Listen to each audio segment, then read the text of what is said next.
Capítulo 43. La muerte de Moisés.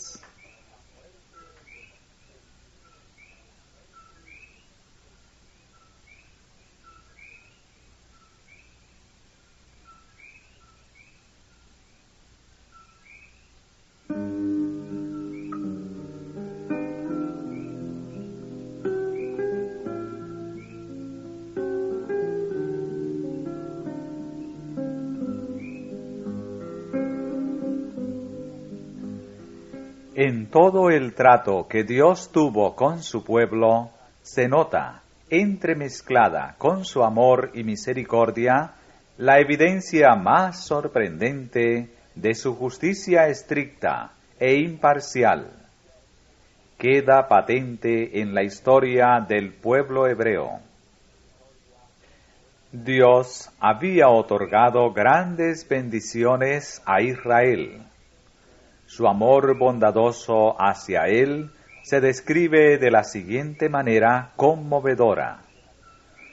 Como el águila despierta su nidada, revolotea sobre sus pollos, extiende sus alas, los toma, los lleva sobre sus plumas.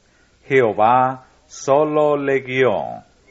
Y sin embargo, cuán presta y severa retribución les infligía por sus transgresiones.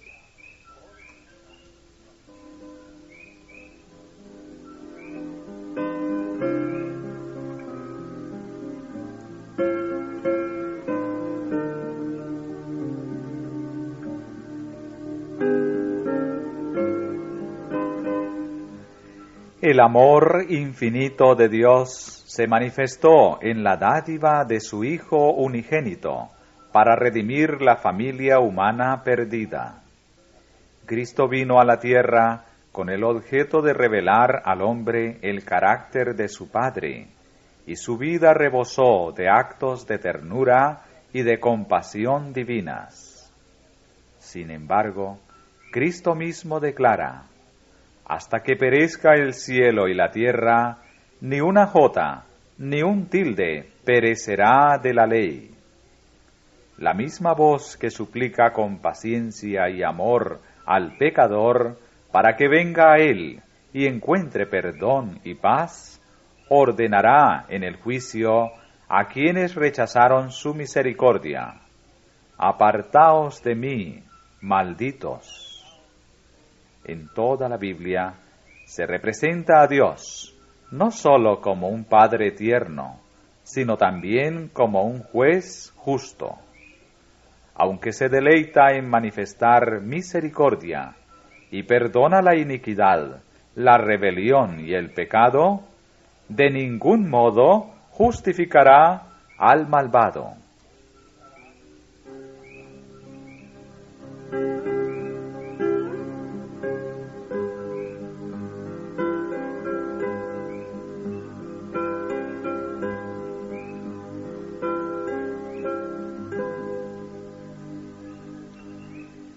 El gran soberano de todas las naciones había declarado que Moisés no habría de introducir a la congregación de Israel en la buena tierra, y la súplica fervorosa del siervo de Dios no pudo conseguir que su sentencia se revocara. Él sabía que había de morir. Sin embargo, no había vacilado un solo momento en su cuidado de Israel. Con toda fidelidad había procurado preparar a la congregación para su entrada en la herencia prometida. A la orden divina, Moisés y Josué fueron al tabernáculo, mientras que la columna de nube descendía y se asentaba sobre la puerta. Allí el pueblo le fue encargado solemnemente a Josué. La obra de Moisés como jefe de Israel había terminado, y a pesar de esto se olvidó de sí mismo en su interés por su pueblo. En presencia de la multitud congregada, Moisés, en nombre de Dios, dirigió a su sucesor estas palabras de aliento santo. Esfuérzate y anímate, que tú meterás los hijos de Israel en la tierra que les juré, y yo seré contigo. Luego se volvió hacia los ancianos y príncipes del pueblo, y les encargó solemnemente que acatasen fielmente las instrucciones de Dios que Él les había comunicado.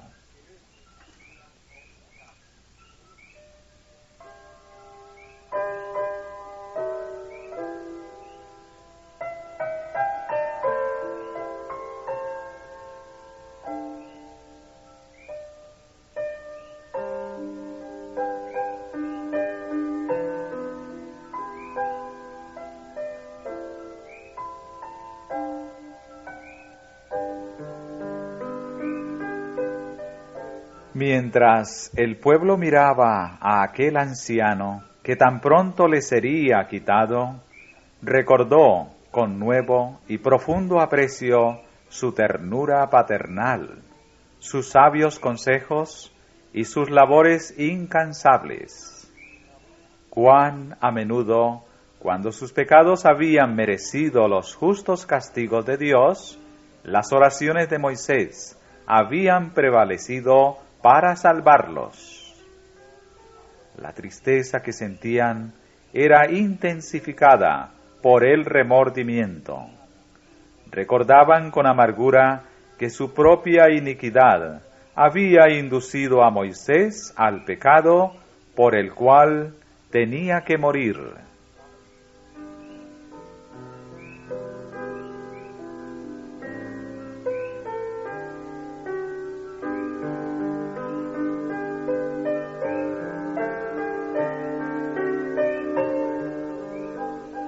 La remoción de su amado jefe iba a ser para Israel un castigo mucho más severo que cualquier otro que pudieran haber recibido, sobreviviendo él y continuando su misión.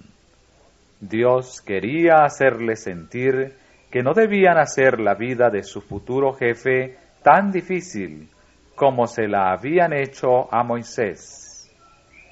Dios habla a su pueblo mediante las bendiciones que le otorga, y cuando éstas no son apreciadas, le habla suprimiendo las bendiciones, para inducirlo a ver sus pecados y a volverse hacia él de todo corazón.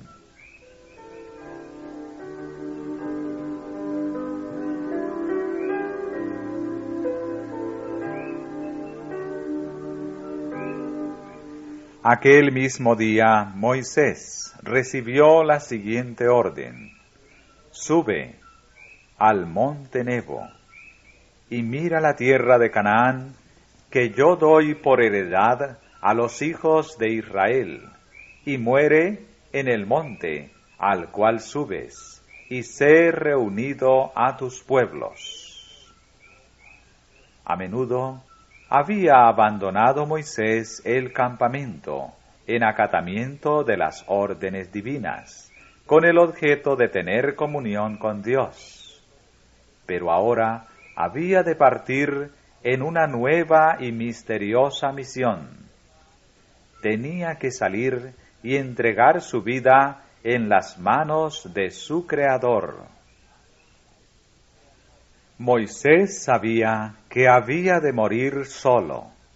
A ningún amigo terrenal se le permitiría asistirle en sus últimas horas. La escena que le esperaba tenía un carácter misterioso y pavoroso que le oprimía el corazón. La prueba más severa consistió en separarse del pueblo que estaba bajo su cuidado y al cual amaba. El pueblo con el cual había identificado todo su interés durante tanto tiempo, pero había aprendido a confiar en Dios y con fe incondicional se encomendó a sí mismo y a su pueblo, al amor y la misericordia de Dios.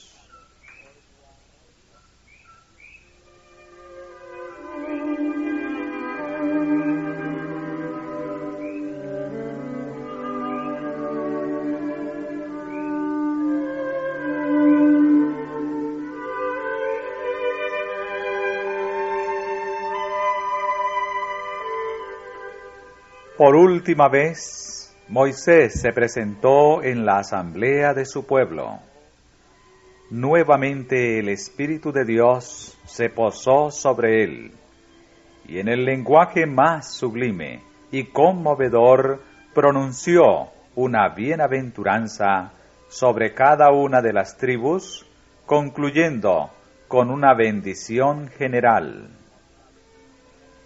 Ninguno hay como el Dios de Jesurún, el que viene cabalgando sobre los cielos en tu auxilio, y en su majestad sobre las nubes. Tu refugio es el Dios de los siglos, y por debajo tienes los brazos sempiternos, y Él mismo echa delante de ti al enemigo y dice, destruye. Mas Israel habita confiado. La fuente de Jacob habitará sola, en una tierra de trigo y de vino. Tus cielos también destilarán el rocío. Dichoso eres, oh Israel. ¿Quién como tú, oh pueblo salvado en Jehová, el escudo de tu auxilio?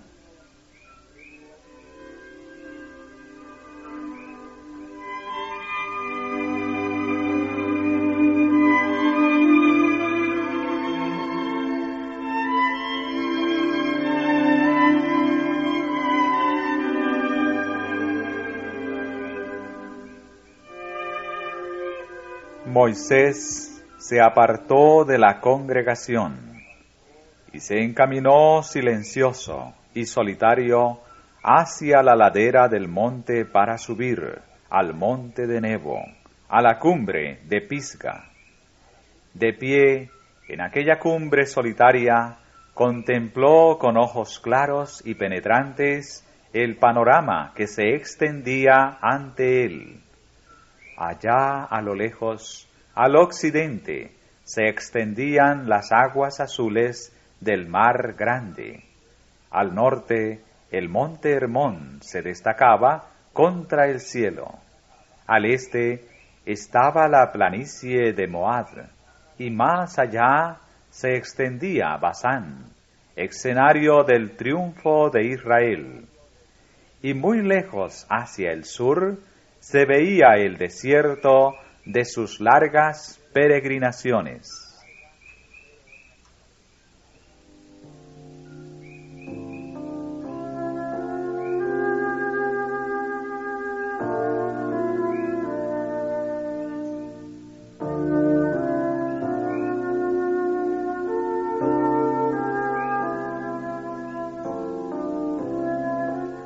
En completa soledad, Moisés repasó las vicisitudes y penurias de su vida desde que se apartó de los honores cortesanos y de su posible reinado en Egipto, para echar su suerte con el pueblo escogido de Dios. Evocó aquellos largos años que pasó en el desierto cuidando los rebaños de Jetro, la aparición del ángel en la zarza ardiente y la invitación que se le diera de librar a Israel. Volvió a presenciar, por el recuerdo, los grandes milagros que el poder de Dios realizó en favor del pueblo escogido, y la misericordia longánime que manifestó el Señor durante los años de peregrinaje y rebelión. A pesar de todo lo que Dios había hecho en favor del pueblo, a pesar de sus propias oraciones y labores, solamente 2 de todos los adultos que componían el vasto ejército que salió de Egipto fueron hallados bastante fieles para entrar en la tierra prometida. Mientras Moisés examinaba el resultado de sus arduas labores, casi le pareció haber vivido en vano su vida de pruebas y sacrificios. No se arrepentía, sin embargo, de haber llevado tal carga. Sabía que Dios mismo le había asignado su misión y su obra. Cuando se le llamó por vez primera para que acaudillara a Israel y lo sacara de la servidumbre, quiso eludir la responsabilidad. Pero desde que inició la obra, nunca depuso la carga. Aun cuando Dios propuso relevarle a él y destruir al rebelde Israel, Moisés no pudo consentir en ello. Aunque sus pruebas habían sido grandes, había recibido demostraciones especiales del favor de Dios. Había obtenido gran experiencia durante la estada en el desierto, al presenciar las manifestaciones del poder y la gloria de Dios y al sentir la comunión de su amor. Comprendía que había decidido con prudencia, al preferir sufrir aflicciones con el pueblo de Dios, más bien que gozar de los placeres del pecado durante algún tiempo.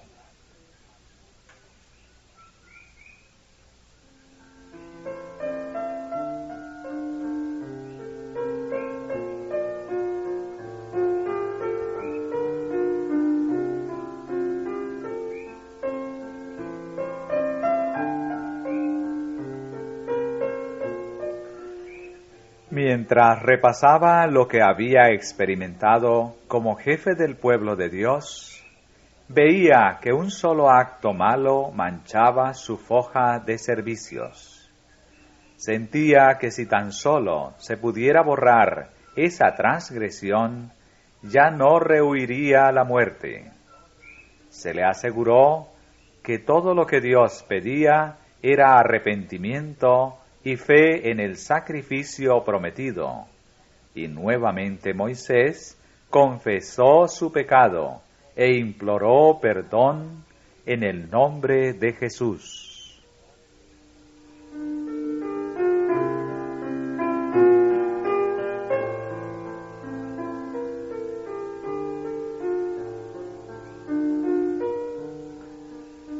Se le presentó luego una visión panorámica de la tierra de promisión. Cada parte del país quedó desplegada ante sus ojos, no en realce débil e incierto en la vaga lejanía, sino en lineamientos claros y bellos que se destacaban ante sus ojos encantados.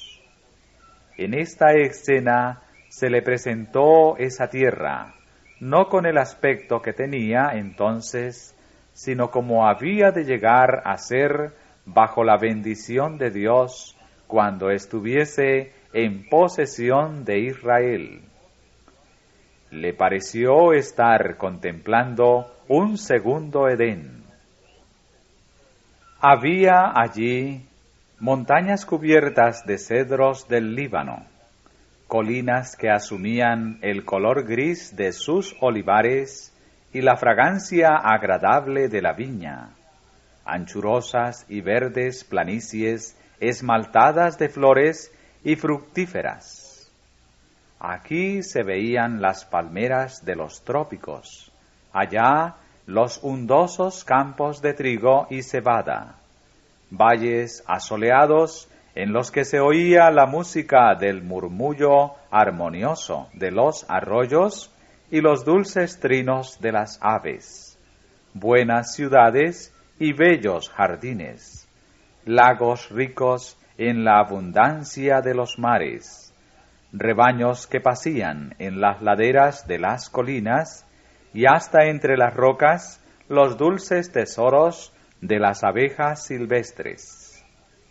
era ciertamente una tierra semejante a la que Moisés, inspirado por el Espíritu de Dios, le había descrito a Israel. Bendita de Jehová su tierra, por los regalos de los cielos, por el rocío, y por el abismo que abajo yace, y por los regalados frutos del sol, y por la cumbre de los montes antiguos, y por los regalos de la tierra y su plenitud.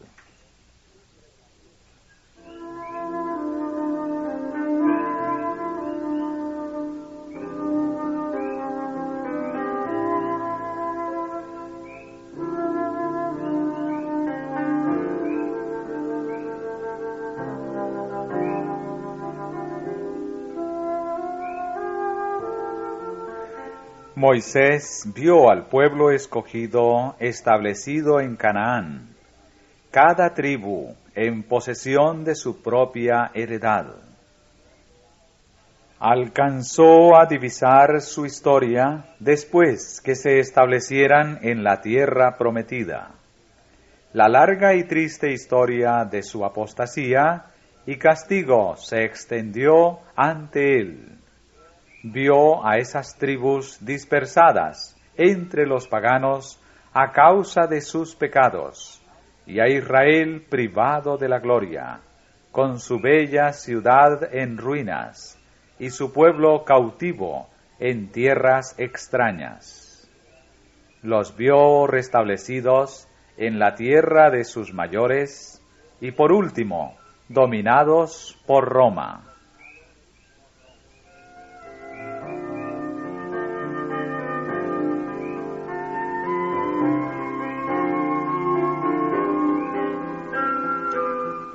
Se le permitió mirar a través de los tiempos futuros y contemplar el primer advenimiento de nuestro Salvador.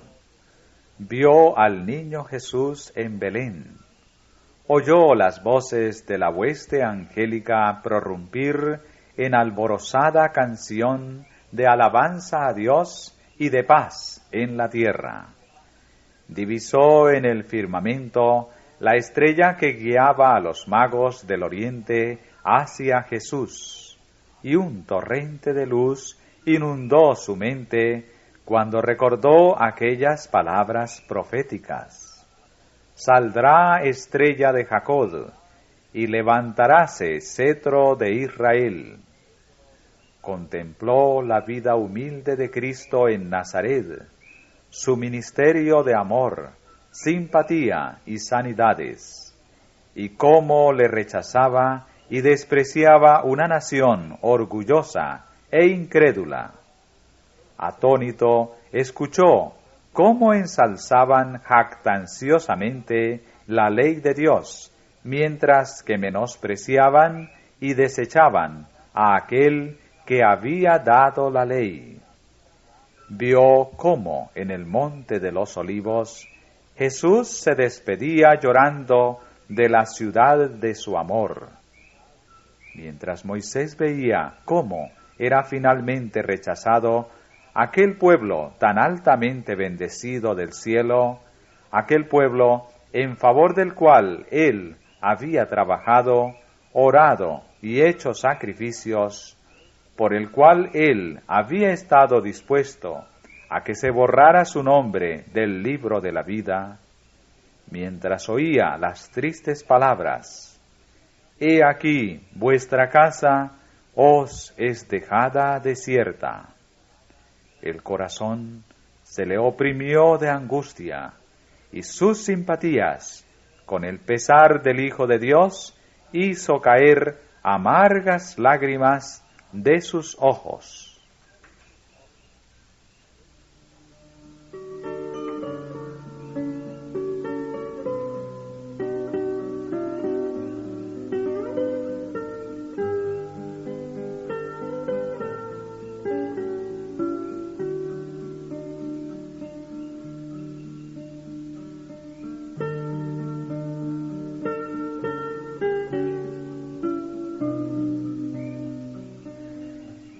Siguió al Salvador a Getsemaní y contempló su agonía en el huerto, y cómo era entregado, escarnecido, flagelado y crucificado.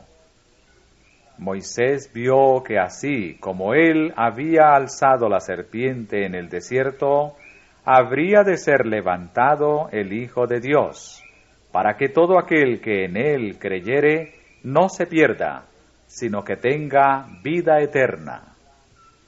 El dolor, la indignación y el horror embargaron el corazón de Moisés cuando vio la hipocresía y el odio satánico que la nación judía manifestaba contra su Redentor, el poderoso ángel que había ido delante de sus mayores. Oyó el grito agonizante de Jesús: Dios mío, ¿por qué me has desamparado? Le vio cuando yacía en la tumba nueva de José de Arimatea. Las tinieblas de la desesperación parecían envolver el mundo, pero miró otra vez y le vio salir vencedor de la tumba y ascender a los cielos, escoltado por los ángeles que le adoraban, y encabezando una multitud de cautivos. Vio las relucientes puertas abrirse para recibirle, y la hueste celestial dar en canciones de triunfo la bienvenida a su jefe supremo. Y allí se le reveló que él mismo sería uno de los que servirían al Salvador y le abriría las puertas eternas. Mientras miraba la escena, su semblante irradiaba un santo resplandor. Cuán insignificantes le parecían las pruebas y los sacrificios de su vida, cuando los comparaba con los del Hijo de Dios. Cuán ligeros en contraste con el sobremanera alto y eterno peso de gloria. Se regocijó porque se le había permitido participar, aunque fuera en pequeño grado, de los sufrimientos de Cristo.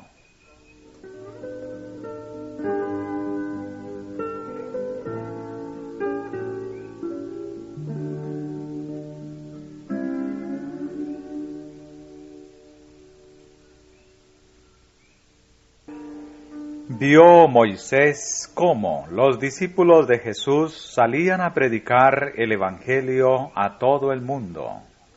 Vio que a pesar de que el pueblo de Israel, según la carne, no había alcanzado el alto destino al cual Dios lo había llamado, y en su incredulidad no había sido la luz del mundo, y aunque había desechado la misericordia de Dios, y perdido todo derecho a sus bendiciones como pueblo escogido, Dios no había desechado, sin embargo, la simiente de Abraham, y habían de cumplirse los propósitos gloriosos cuyo cumplimiento él había emprendido por medio de Israel. Todos los que llegasen a ser por Cristo hijos de la fe habían de ser contados como simiente de Abraham. Serían herederos de las promesas del pacto. Como Abraham, serían llamados a cumplir y comunicar al mundo la ley de Dios y el evangelio de su Hijo. Moisés vio cómo, por medio de los discípulos de Cristo, la luz del evangelio irradiaría y alumbraría al pueblo asentado en tinieblas, y también cómo miles acudirían de las tierras de los gentiles al resplandor de su nacimiento. Y al contemplar esto, se regocijó por el crecimiento y la prosperidad de Israel.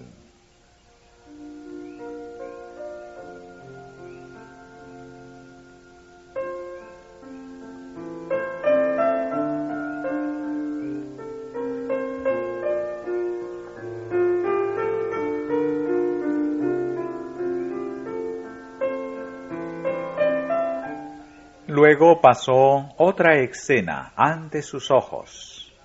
Se le había mostrado la obra que iba a hacer Satanás al inducir a los judíos a rechazar a Cristo mientras profesaban honrar la ley de su Padre. Vio ahora al mundo cristiano dominado por idéntico engaño al profesar que aceptaba a Cristo, mientras que, por otro lado, rechazaba la ley de Dios. Había oído a los sacerdotes y ancianos clamar frenéticos: «¡Quita, quita, crucifícale!». Oyó luego a los maestros que profesaban el cristianismo gritar: «¡Afuera con la ley!». Vio cómo el sábado era pisoteado y se establecía en su lugar una institución espuria. Nuevamente Moisés se llenó de asombro y horror. ¿Cómo podían los que creían en Cristo desechar la ley que había sido pronunciada por su propia voz en el monte sagrado? ¿Cómo podía cualquiera que temiera a Dios hacer a un lado la ley que es el fundamento de su gobierno en el cielo y en la tierra? Con gozo vio Moisés que la ley de Dios seguía siendo honrada y exaltada por un pequeño grupo de fieles. Vio la última gran lucha de las potencias terrenales para destruir a los que guardan la ley de Dios. Miró anticipadamente el momento cuando Dios se levantará para castigar a los habitantes de la tierra por su iniquidad, y cuando los que temieren su nombre serán escudados y ocultados en el día de su ira. Escuchó el pacto de paz que Dios hará con los que hayan guardado su ley, cuando deje oír su voz desde su santa morada, y tiemblen los cielos y la tierra. Vio la segunda venida de Cristo en gloria, a los muertos resucitar para recibir la vida eterna, y a los santos vivos trasladados sin ver la muerte, para ascender juntos con cantos de alabanza y alegría a la ciudad eterna de Dios.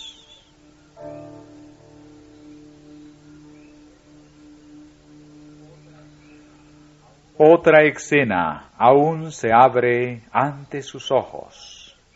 La tierra libertada de la maldición, más hermosa que la tierra de promisión, cuya belleza fuera desplegada a su vista tan breves momentos antes.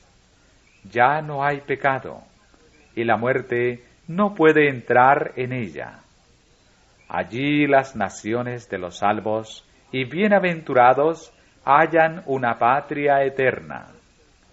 Con alborozo indecible, Moisés mira la escena, el cumplimiento de una liberación aún más gloriosa que cuanto hayan imaginado sus esperanzas más halagüeñas. Habiendo terminado para siempre su peregrinación, el Israel de Dios entró por fin en la buena tierra.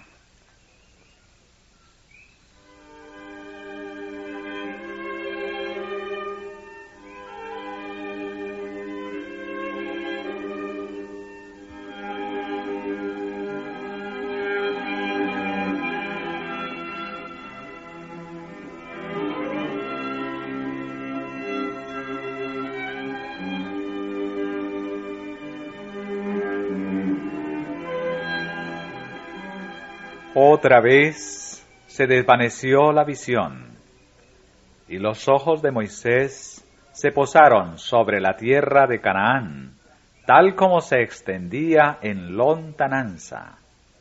Luego, como un guerrero cansado, se acostó para reposar.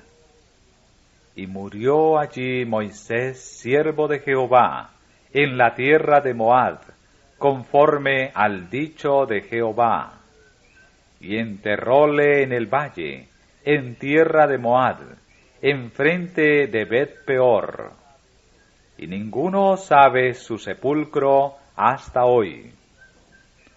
Muchos de los que no habían querido obedecer los consejos de Moisés, mientras él estaba con ellos, hubieran estado en peligro de cometer idolatría con respecto a su cuerpo muerto, si hubieran sabido dónde estaba sepultado. Por este motivo quedó en sitio oculto para los hombres. Pero los ángeles de Dios enterraron el cuerpo de su siervo fiel y vigilaron la tumba solitaria.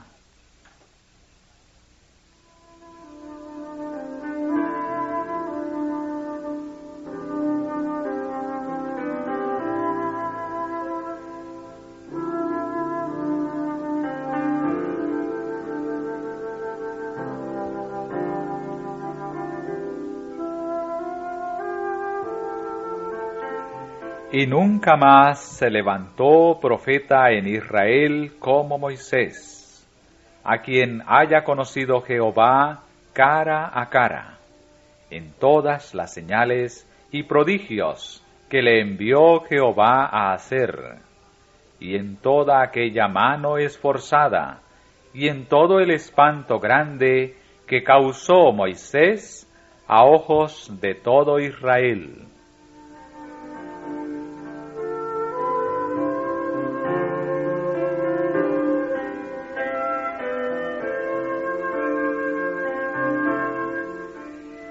Si la vida de Moisés no se hubiera manchado con aquel único pecado que cometió al no dar a Dios la gloria de sacar agua de la roca en Cades, él habría entrado en la tierra prometida y habría sido trasladado al cielo sin ver la muerte. Pero no hubo de permanecer mucho tiempo en la tumba. Cristo mismo, acompañado de los ángeles que enterraron a Moisés, descendió del cielo para llamar al santo que dormía. Satanás se había regocijado por el éxito que obtuviera al inducir a Moisés a pecar contra Dios y a caer así bajo el dominio de la muerte. El gran adversario sostenía que la sentencia divina, polvo eres, y al polvo serás tornado, le daba posesión de los muertos. Nunca había sido quebrantado el poder de la tumba, y él reclamaba a todos los que estaban en ella como cautivos suyos, que nunca habían de ser libertados de su lóbrega prisión.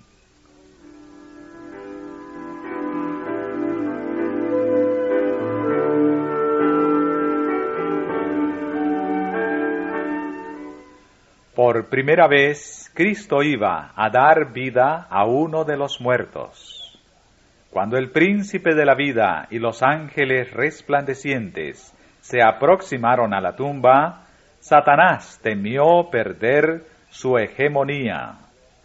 Con sus ángeles malos se aprestó a disputar la invasión del territorio que llamaba suyo. Se jactó de que el siervo de Dios había llegado a ser su prisionero. Declaró que ni siquiera Moisés había podido guardar la ley de Dios, que se había atribuido la gloria que pertenecía a Jehová, es decir, que había cometido el mismo pecado que hiciera desterrar a Satanás del cielo, y por su transgresión había caído bajo el dominio de Satanás. El gran traidor reiteró los cargos originales que había lanzado contra el gobierno divino y repitió sus quejas de que Dios había sido injusto con él.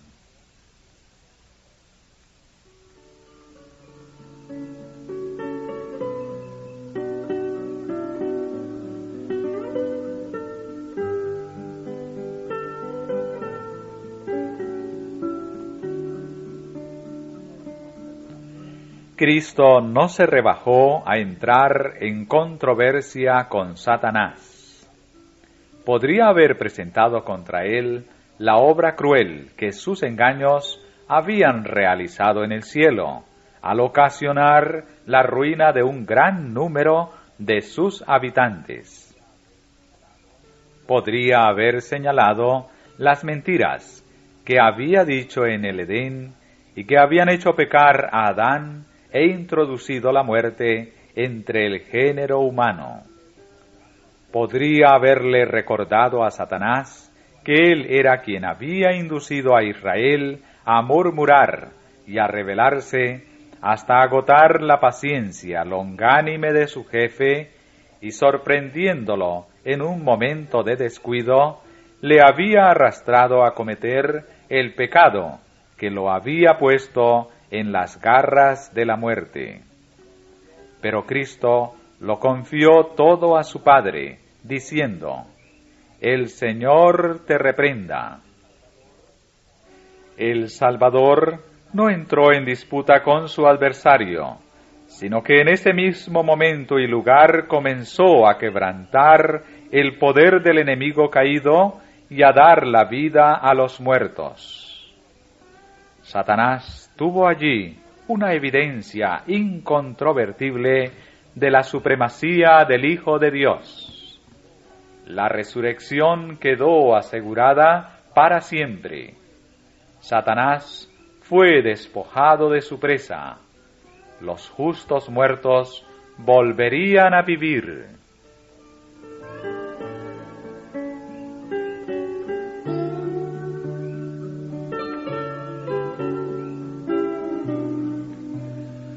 Como consecuencia del pecado, Moisés había caído bajo el dominio de Satanás.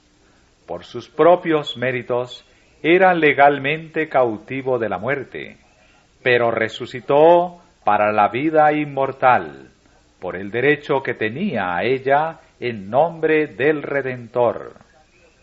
Moisés salió de la tumba glorificado y ascendió con su libertador a la ciudad de Dios.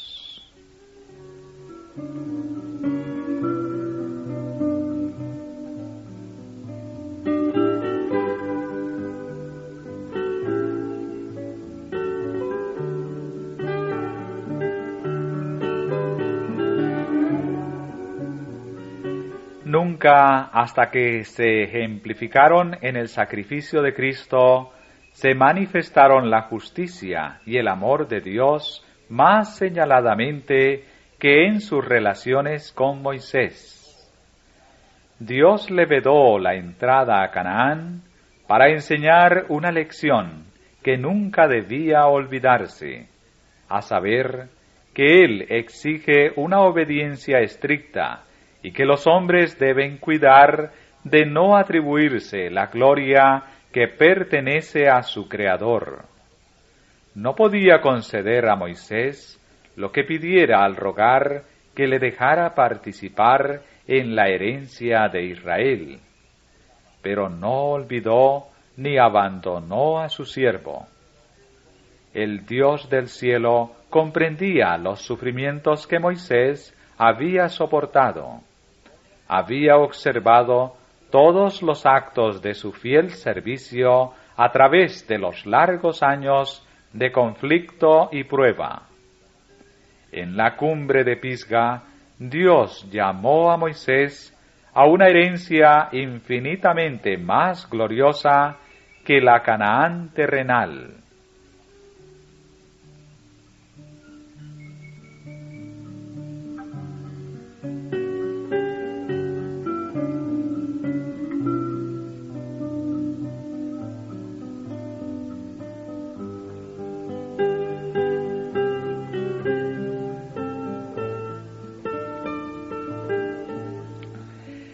En el monte de la transfiguración, Moisés estuvo presente con Elías, quien había sido trasladado. Fueron enviados como portadores de la luz y la gloria del Padre para su Hijo. Y así se cumplió por fin la oración que elevara Moisés tantos siglos antes. Estaba en el buen monte, dentro de la heredad de su pueblo, testificando en favor de aquel en quien se concentraban todas las promesas de Israel. Tal es la última escena revelada al ojo mortal con referencia a la historia de aquel hombre tan altamente honrado por el cielo.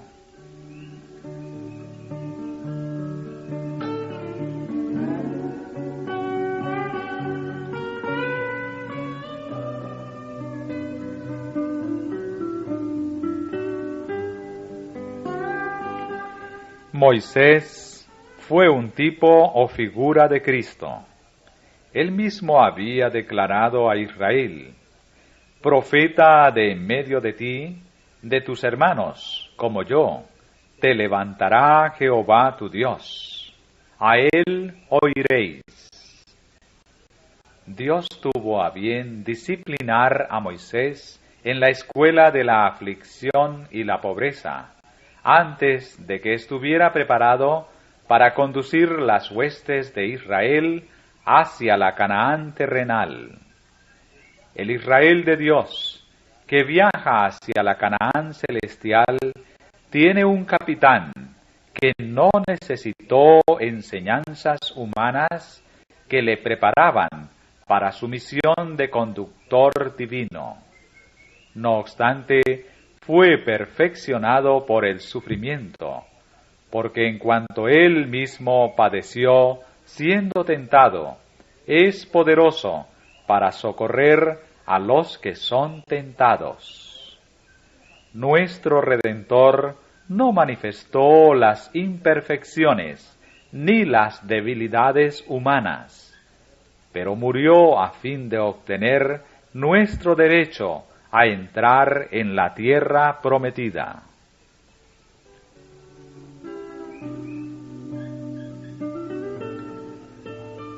Moisés, a la verdad, fue fiel sobre toda su casa, como siervo, para testificar lo que se había de decir, mas Cristo como Hijo sobre su casa, la cual casa somos nosotros, si hasta el cabo retuviéremos firme la confianza y la gloria de la esperanza.